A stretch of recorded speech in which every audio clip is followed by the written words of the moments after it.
Planetary science general میں شائع ہونے والی ایک تحقیق کے مطابق 16 سائیکی نامی اس سیارے کا قطر 225 کلومیٹر کے لگ بھگ ہے، یعنی تقریباً لاہور سے راولپنڈی کے فاصلے کے برابر۔ اکثر سیارے چٹانوں یا برف پر مشتمل ہوتے ہیں، لیکن 16 سائیکی اس لحاظ سے منفرد ہے، یہ تقریباً مکمل طور پر ذاتی ہے۔ تحقیق کے شریک مصنفہ ڈاکٹر ٹریسی بیکر نے ایک بیان میں کہا ہے، ہم نے دھات سے بنے شہاب ثاقب دیکھ رکھے ہیں، لیکن سائیکی اس لحاظ سے منفرد ہے کہ یہ ممکنہ سیارہ مکمل طور پر لوہے کا ہے اور نکل پر مشتمل ہے۔ ممکنہ طور پر یہ سیارہ بنتے بنتے رہ گیا کیونکہ کوئی اور سیارہ اس سے ٹکرا گیا۔ سائنسدانوں نے الٹرا وائٹ ریز کی مدد سے اس سیارے کی ساخت کا مطالعہ کیا ہے۔ ہر عنصر یا مرکب خاص انداز سے روشنی جذب کرتا ہے، اس لیے خلائی اجسام سے آنے والی روشنی اسپیکٹرومیٹر کی مدد سے مشاہدہ کر کے یہ پتہ چلا جا سکتا ہے کہ اس کی ساخت میں کون سے عناصر شامل ہیں۔ امریکی خلائی ادارہ ناسا ایک خلائی جہاز تیار کر رہا ہے جو 2022 میں اس سیارے کے سفر پر روانہ ہو جائے گا۔ تاہم اس کا مقصد صرف اس سیارے کا مطالعہ کرنا ہے۔ اس سیارے کا زمین سے فاصلہ تقریباً 30 کروڑ کلومیٹر ہے، یعنی زمین اور سورج کے فاصلے کا دگنا۔ ناسا کا یہ خلائی مشن 4 برس کے سفر کے بعد 16 سائیکی تک پہنچے گا۔ اس خلائی جہاز پر کئی آلات نصب ہے جو سیارے کے خصوصیات، تشکیل اور مقناطیسیت کا مطالعہ کرے گی۔ اس مشن کا مقصد یہ دیکھنا ہے کہ سیارے کیسے تشکیل پاتے ہیں۔ عام طور پر سیاروں کے وسط میں دھاتی مرکز ہوتا ہے۔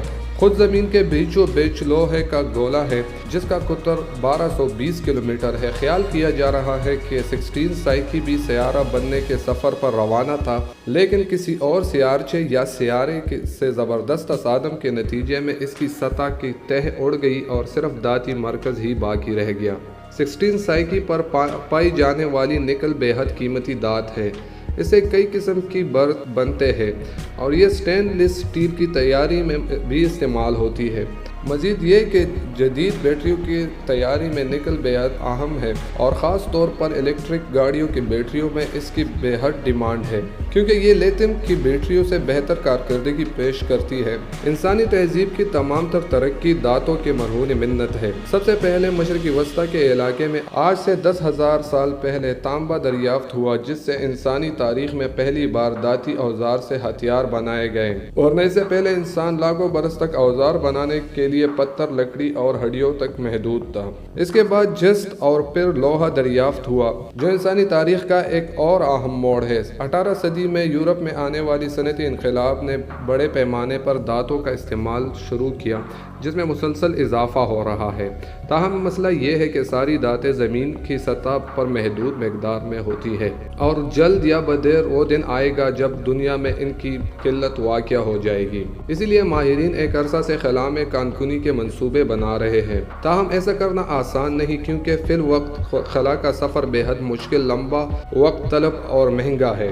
ابھی تک چاند سے چند پتھر لانے کے علاوہ انسان کسی اور سیارے سے کوئی مواد زمین پر نہیں لا سکا۔ سوال یہ ہے کہ اگر مستقبل میں کسی ملک کے پاس سیاروں پر کانکنی کی ٹیکنالوجی آ گئی تو ان معدنیات کا مالک کون ہوگا؟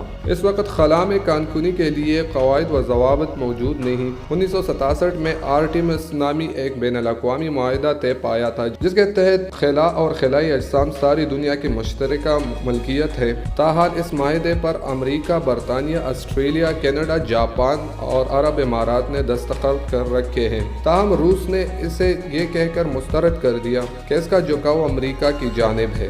امریکی صدر ڈونلڈ ٹرمپ نے گزشتہ سال اپریل میں ایک انتظامی حکم نامے پر دستخط کیے ہیں، جس میں کہا گیا ہے کہ امریکہ خلا میں تجارتی بنیادوں پر کانکنی کرتا ہے تو یہ قانونی ہوگی۔ ناسا پہلے ہی سے چاند پر کانکنی کرنے کی منصوبہ بندی کر رہا ہے اور گزشتہ ہفتہ چاند پر پانی کی موجودگی کی خبر نے اس منصوبے کو مزید تقویت بخشی ہے، کیونکہ اس طرح کسی مشن کو زمین سے پانی ساتھ لے جانے کی ضرورت نہیں ہوگی۔